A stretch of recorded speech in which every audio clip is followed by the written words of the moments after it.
Let's start with the obvious. Give us your best pitch on why small to medium-sized businesses need to engage in this thing we call social media and focus on how it produces real results, not just branding, PR, and feel-good or ego marketing, but real results. Why do we need to do it?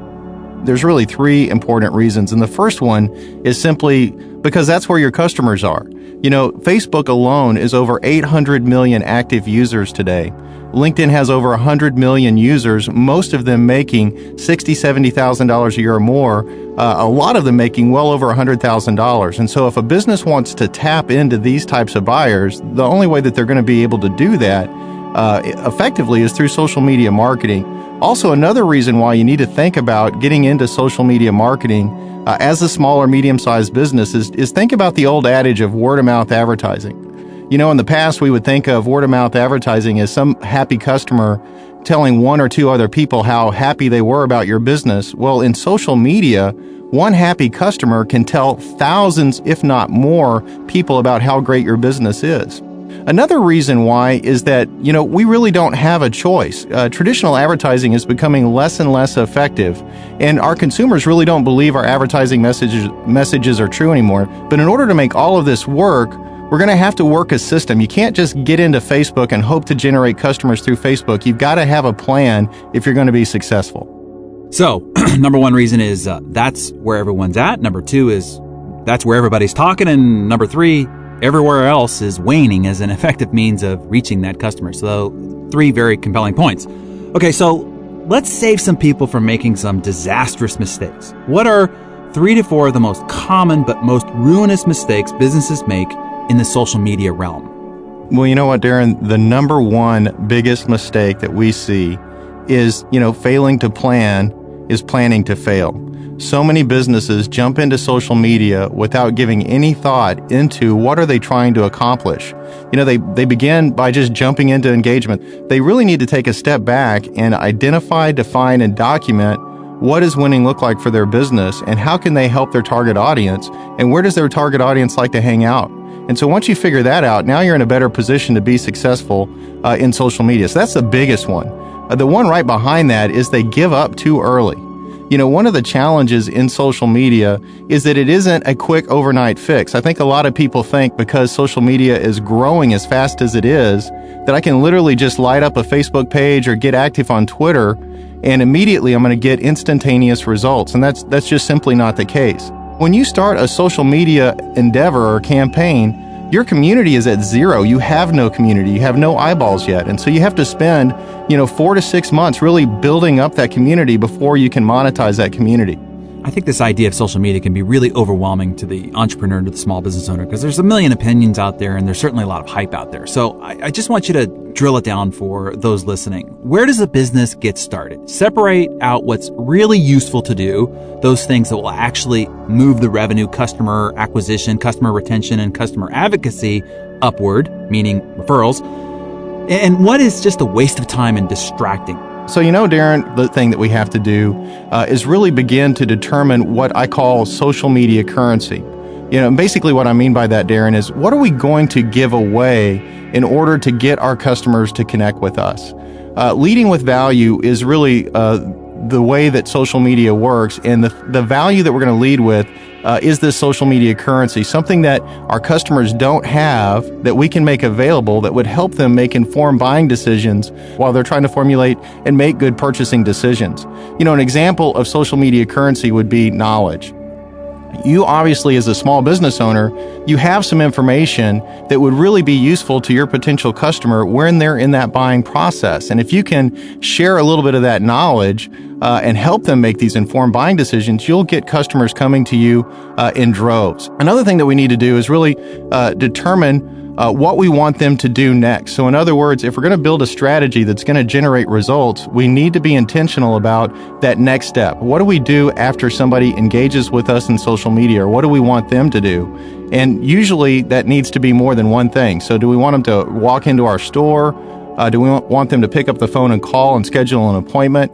Do we want them to fill out a form? And we just need to figure those things out in advance and make sure that we're presenting opportunities for our customers or potential customers that come to us through social media to do those things.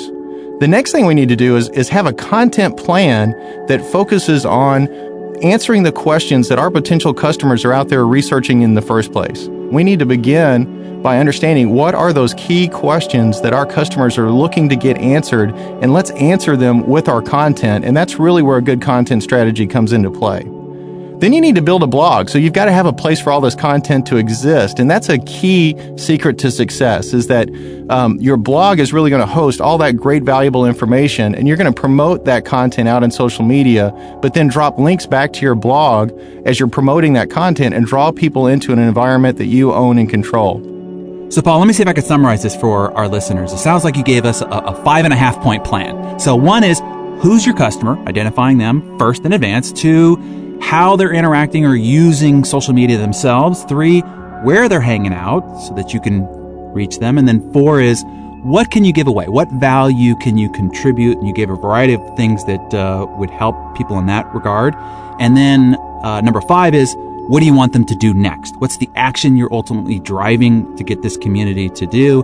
And then the half of the 5.5 point plan is anticipating what ongoing answers you could provide to questions or problems this community is out there searching for, so that you can become a long-term trusted advisor to this particular community. So great advice there. Now, I know that you have a social media training university, Paul, and there's where you teach what you call your 5 steps to success. And this is kind of the execution items of running and managing a social media campaign. So walk us through the different parts of that 5 steps to success briefly, and then give us a quick highlight.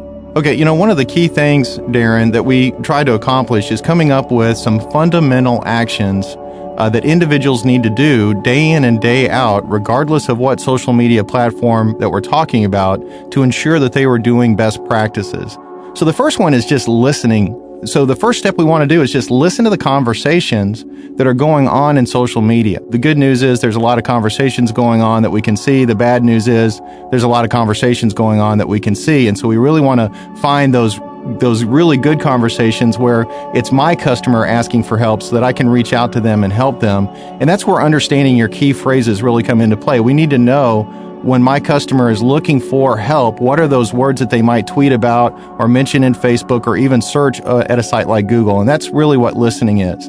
The next thing we need to do after we've been listening for a while is move into building community. And building community is simply getting people to friend, follow, and like your business. Right after building community, we want to start broadcasting, which is simply just talking to our customers in social media and our potential customers. The next step, though, is really content. So if broadcasting is our lure, if you will, to get people to go somewhere, content answers the question, why are they going there in the first place? And this is where we really do a good job of leading with value and educating our customer on how to make informed buying decisions and giving them remarkable content that they're going to want to read and share. And the last step is conversion.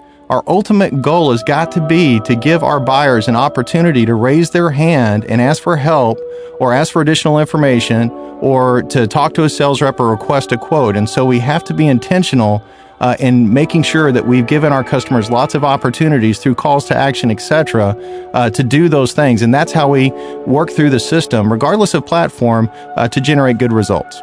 So I want to talk a little bit more about this idea of building community, because ultimately it all comes down to building a community on these social media platforms. So just give us another idea or two as it relates to building community. Darren, I use the acronym BAM. We've got to build community before we can activate community, before we can monetize community. One of the first things you can do, probably the lowest hanging fruit thing that you can do in building community, would be to leverage the traffic that you already have. My guess is you're probably getting most of your traffic at your website. If you have a blog, you're probably getting some traffic there too. So a simple thing that you can do is simply making sure that follow us information is on every page of your website. And what I mean by that is having those follow us icons, preferably top right on every web page of your site, so that when one of your current users lands on your site, they can easily just click those links and connect with you via social media that way. Another thing that you can do to build community is what I call cross-pollinate or cross-promote even. And this is such an easy thing to do, Darren, but it's often one of the things that is always overlooked. And what this simply means is you've gone through all the trouble to get somebody to find your Facebook page. Why not let them know on Facebook that you're also active on Twitter, that you also have a YouTube channel maybe, or that you're active in LinkedIn? Another thing that you can do is use your prospect email list. You probably have a database of potential customers. Send out an email letting them know that you're active in social media, but let them know what's in it for them to follow you on social media. But the number one way that I feel that a business can really build community and connect with people that don't know that they exist today is by leveraging search engine optimization. I'm sure there's been a lot of discussions about SEO in the past, maybe even with some of your other interviews, but I'm telling you, social media marketing and SEO are almost synonymous today. I just want to amplify one thing you said. You have to give people a reason to follow you. What's in it for me? So there has to be, follow me on Facebook because we're sharing some discounts, or we're going to alert you about this, or you're providing ongoing resources about that. It's got to be this reason. And then also tell people what to do. This is one of the more obvious things I see a lot of people leave out is tell people to share this or retweet this or do something, because a lot of times you're just putting stuff out there and people are listening, but they're not doing anything with it. Tell them what to do and people will do it, particularly if you ask them. Absolutely.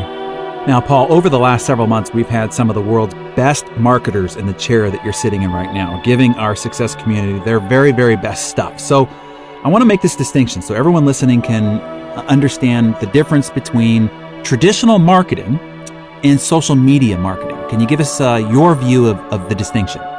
Well, one of the first things I'm going to share with everybody is you almost need to take everything that you learned in marketing school and take your marketing textbook and throw it out the window. Social media marketing really is kind of the inside out, upside down form of marketing.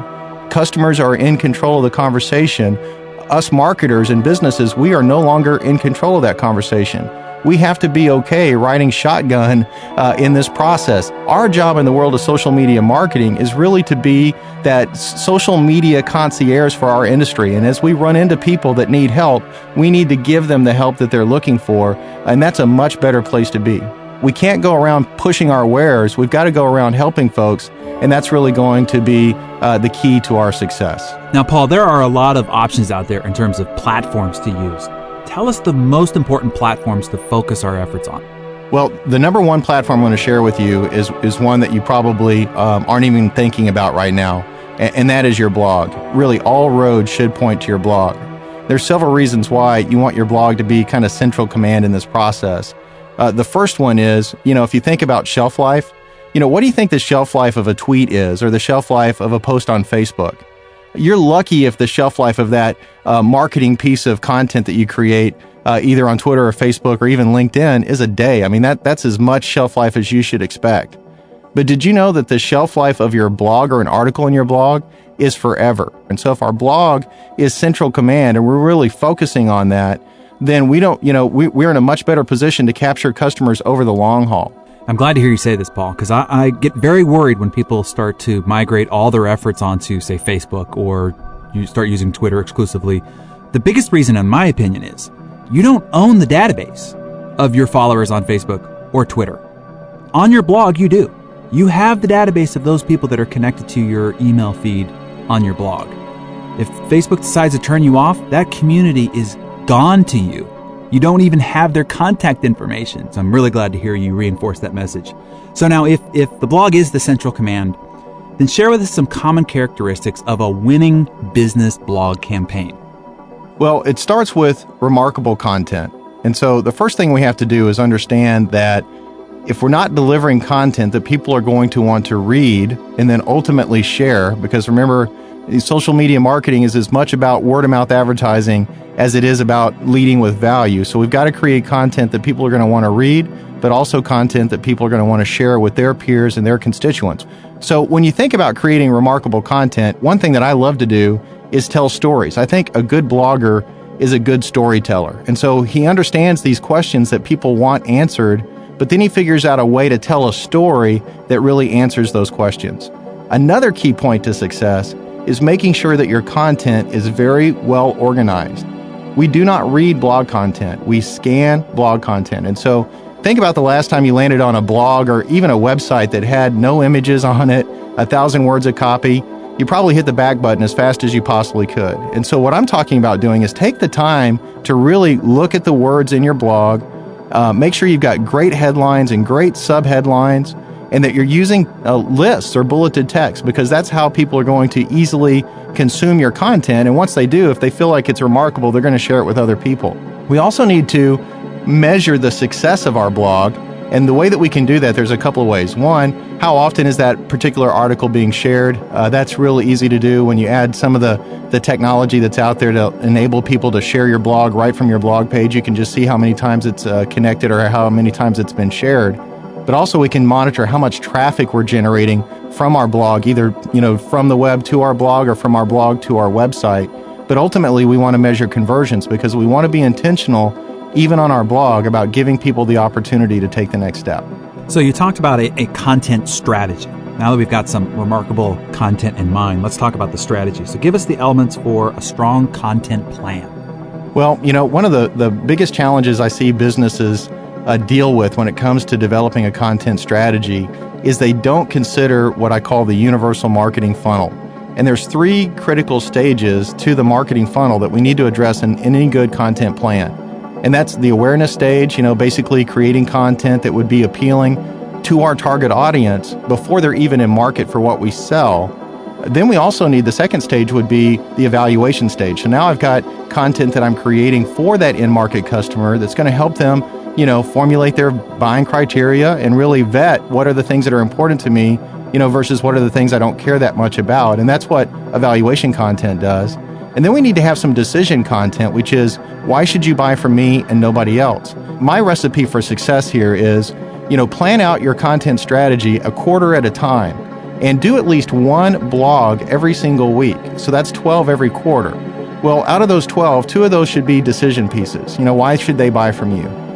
5 of those should be awareness pieces, which would be basically something that would benefit them when they're not in market for what you sell. And then the other 5 can be evaluation pieces, helping them formulate their buying criteria. And then intermix them, throughout the entire quarter.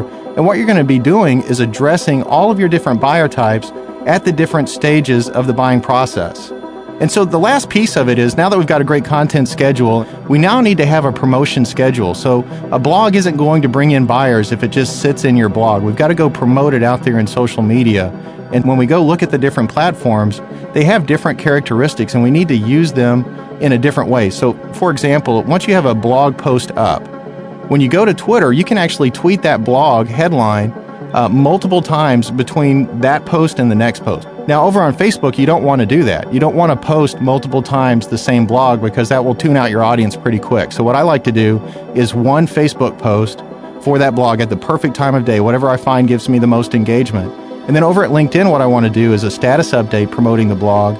But then I want to go out to the groups that I'm a part of and start a discussion in those LinkedIn groups with the blog, hopefully drawing traffic back into my blog. And so if you'll follow that approach and making sure you're hitting the different stages of the buying funnel, putting together really awesome headlines, and then promoting it appropriately in the social media environments, you're going to have a good successful content strategy. So now, Paul, all this information and these techniques are great, but ultimately we need to, convert, move the needle, so to speak. So I want to talk about the last part of your 5 steps to success a little bit more. So we have content, we have an active community.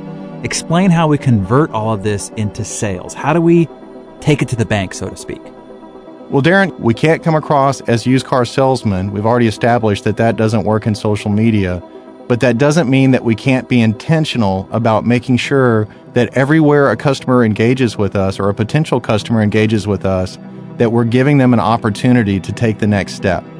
A key part of that is remembering what I call the 90-10 rule.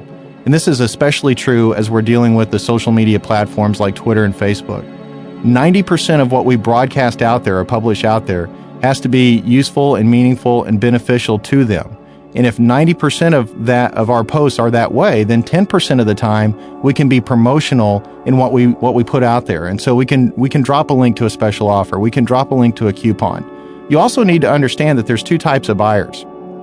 There's the now buyer, somebody that has a need and has a budget and wants to move now. And you have the future buyer, somebody that's a dreamer, maybe living with a problem, trying to research how to solve that problem. When we're putting together a conversion strategy in social media, we really need to address both buyer types. And I'll tell you that the best buyer in social media is not the now buyer, the person with the budget and the need. Because typically by the time they find you, they've already formulated their criteria. Their buying criteria is a little set at that point. And if you don't match up to their buying criteria perfectly, then your conversions are going to suffer. But if you focus on that future buyer, that dreamer that's out there living with a problem or hoping to get that new home or whatever that thing is that they want to accomplish in their life at some point, and you give them information to help formulate or sell that story in their mind, then you're going to help kind of get them lined up with your, unique selling proposition. And the more they line up with your unique selling proposition, when they become a now buyer, you're in a much better position to get them to say yes to you. You also have to think about active versus passive call to action. And I would submit to you that you need to use both. Passive call to action works regardless of how they got to you. So if they land on your blog because you attracted them with this really killer headline that you promoted in Twitter, you can always use passive call to action, which is basically making sure that your contact information is very clear and prominent everywhere, so that as they land on that blog, you're not saying buy from me, but you've got your 800 number right there with a little call to action that says, operator standing by or get your questions answered now. That's passive call to action. Active call to action is great for decision and evaluation content when you're kind of already starting to pitch your unique selling proposition. Give them a reason to take the next step. Darren, you said it a little bit earlier. We have to tell people what to do next. The last key to conversion is making sure that we've got multiple conversion elements on not only our website, but also on our blog. And so, our phone number's there, but maybe we have a button that says, download our white paper, or maybe you've got you're promoting an upcoming event. So make sure you've got multiple ways for people to engage with you and take it to the next level. So one final question for you today, Paul. Social media, as people have probably gathered even from this interview, can be quite the mental overload. So keep us from being overwhelmed and give us just the 2 steps that we need to start in order to get effectively going down the road to leveraging social media in our marketing efforts today. Give us 1 or 2 quick of the best ideas to get us started. Well, the first thing that I would recommend is just take a deep breath. It's really an important media that you need to be a part of. Don't get overwhelmed. The next thing you need to do after you've taken that deep breath is think about your niche. What is that thing that makes you unique in your market? Answer this question. How is my business a monopoly? What is it about my business that my customer cannot get from any other business? And spend some time thinking about that, because once you figure that out, you're now in a good position to start getting into social media, because Me Too doesn't work very well on social media, but niche marketing does really well. Then you need to go out there and build a content plan that begins with the end in mind. That is going to be a really good social media marketing strategy, a great way to get started. Mr. Paul Slack, appreciate you carving out some time from your busy schedule to share some of your social media experience and intelligence with our success community. Thanks for being with us, Paul. You bet, Darren. Thanks for having me.